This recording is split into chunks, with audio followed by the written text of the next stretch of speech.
Salut à tous, aujourd'hui je vous parle du nouvel écran avec lequel je travaille maintenant depuis presque 2 mois, celui que vous voyez là derrière. C'est un 27 pouces de ViewSonic, je vous mets sa référence exacte dans la description de la vidéo parce que comme d'habitude, c'est des noms à rallonge que je suis incapable de retenir. Alors je vous vois venir, hein. Oui, les écrans de mon setup habituel, je les ai toujours. J'en suis toujours hyper content et d'ailleurs, tous ceux d'entre vous qui les ont achetés et que j'ai ensuite pu rencontrer à divers événements m'en ont parlé, vous en avez été super contents, donc pas de soucis, je vous les recommande toujours autant. Mais je bosse plus toujours au même endroit maintenant et je suis en train de monter un second setup un petit peu différent. Je vous montrerai ça très bientôt, mais du coup j'en profite pour tester du nouveau matos tout simplement. ViewSonic c'est une vraie référence pour tous les créatifs qui travaillent l'image, que ce soit en photo ou en vidéo, et j'ai eu envie d'essayer. Je vais vous en parler, mais je vais surtout vous expliquer comment bien choisir votre écran, à quoi il faut faire attention, sur quoi bien se focaliser pour au final avoir la meilleure qualité d'affichage possible et pouvoir bosser dans les meilleures conditions. On va parler d'ergonomie, de qualité d'écran, de quels sont les critères à bien prendre en compte, à bien regarder lorsqu'on veut s'équiper d'un nouveau moniteur. Je vais aussi vous expliquer certains termes, comment interpréter des données que l'on voit très souvent et qu'on ne sait pas trop comment prendre en compte, si elles sont vraiment importantes ou non.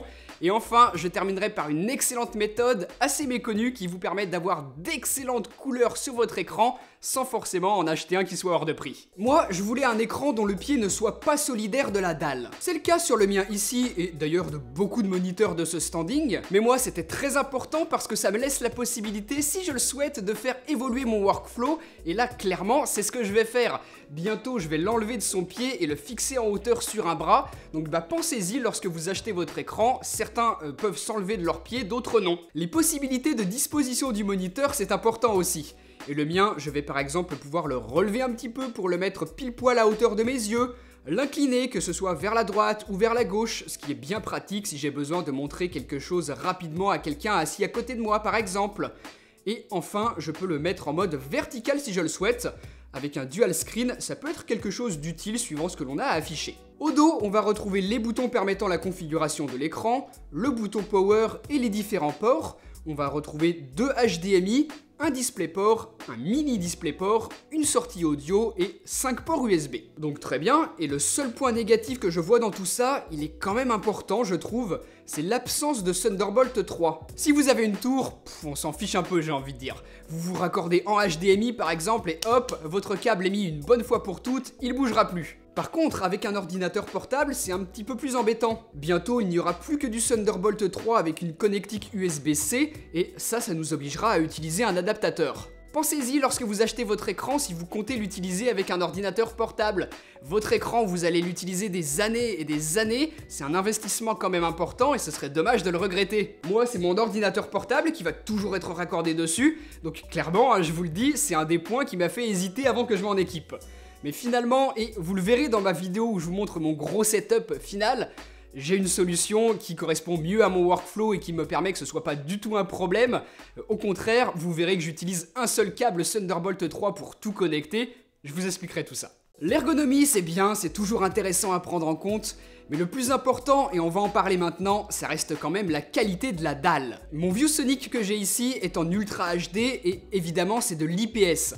Pour travailler dans la photo et la vidéo, c'est clairement ce qu'il faut choisir aujourd'hui, il n'y a même pas débat. On a de bien meilleurs angles de vision que ce que l'on peut avoir sur des dalles VA ou TN, mais surtout pas de gros changements de contraste et de luminosité sur toute la dalle. C'est super important lorsque l'on travaille dans l'image, puisque peu importe l'angle dans lequel on regarde notre écran, eh bien les couleurs seront exactement les mêmes. La dalle est homogène, en tout cas mon œil ne perçoit pas de différence, et si sur certains moniteurs bien plus entrée de gamme il faut y faire attention, ici on est déjà sur un certain gage de qualité qui va nous assurer que la température de couleur et que la luminosité soient identiques sur toute la dalle, que ce soit au centre ou dans les 4 coins. Il y a des mesures qui permettent de vérifier ça très précisément, mais en tout cas pour mes yeux c'est imperceptible. Faites bien attention à ça lorsque vous choisissez votre écran, regardez-le bien, sachant que plus la dalle est grande, plus il y a de risque qu'elle ne soit pas homogène.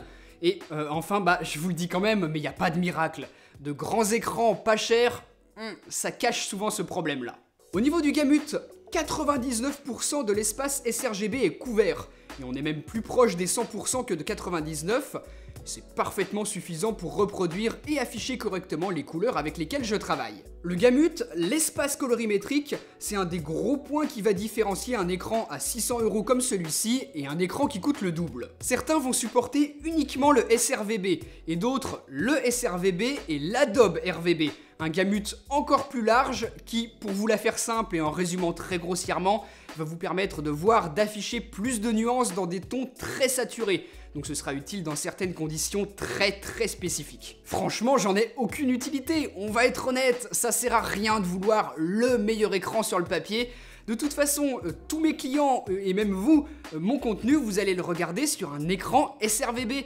Donc ça me sert strictement à rien d'avoir un gamut plus étendu. Et si un jour j'en ai absolument besoin, l'écran de mon MacBook est DCI-P3, donc entre le sRVB et l'Adobe RVB. J'ai pas besoin de me la raconter en bossant sur un gamut hyper large qui me servira strictement à rien. Pour rester dans les chiffres qu'il est important de comprendre, sur cet écran que j'ai ici, le delta est inférieur à 2. Encore une fois, c'est très bon puisque en dessous de 2, on considère que la fidélité des couleurs est excellente. Et c'est que si je le plaçais à côté d'un écran dont le delta est inférieur à 1, celui de l'iMac Pro par exemple, que là je verrais une petite différence, des nuances un petit peu différentes sur les deux écrans. Donc vous l'aurez compris, cet écran il est excellent. 99% de l'espace sRGB, du 10 bits pour les couleurs, un delta E inférieur à 2, mais pour avoir le top du top en termes de fidélité des couleurs, mon écran je l'ai calibré avec une sonde. C'est ça le plus important et que paradoxalement très peu de gens prennent en considération.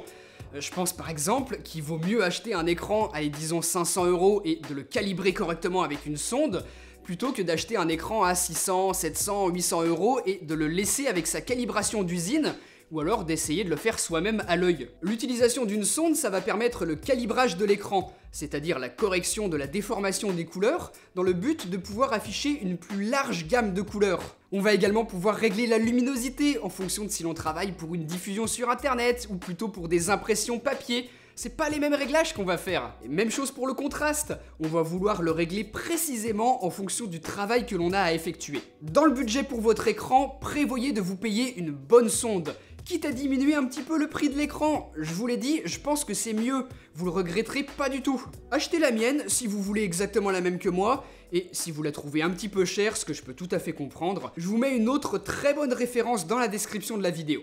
Donc voilà pourquoi je vous ai écrit dans le titre que c'est un excellent écran 4K pour travailler dans l'image. Avec de telles caractéristiques techniques et une fois bien calibré, honnêtement, je vous mets au défi de voir la différence avec un moniteur qui coûte 2000 balles comme certains ISO par exemple. Alors oui, j'aurai pas toutes les certifications de normes ISO, j'aurai pas non plus les garanties de fidélité les plus hautes, j'aurai pas les gamutes les plus étendues, mais je vous l'ai dit, j'ai pas besoin de payer plus cher pour des choses qui me servent strictement à rien pour mon travail. Et c'est aussi ça le message que je veux faire passer dans cette vidéo. Ne pensez pas forcément qu'un écran 2 fois plus cher va être 2 fois meilleur si il embarque des choses qui ne vous servent à rien du tout. Donc voilà, j'espère que ça vous aurait aidé à bien choisir votre écran. Voilà, j'espère sincèrement que vous aurez appris des choses utiles. Et si jamais vous voulez vous équiper du même écran ViewSonic que moi, dont je vous le dis, je suis totalement satisfait et qui fera partie du gros setup que je vous dévoile bientôt, et ben je vous mets son lien juste en dessous dans la description de la vidéo avec sa référence exacte. Donc moi je vais continuer à mettre tout ça en place parce que oui, certains d'entre vous l'ont déjà compris, ce sera pas le seul écran. Donc je vous donne rendez-vous très bientôt pour cette prochaine vidéo là. Allez, salut!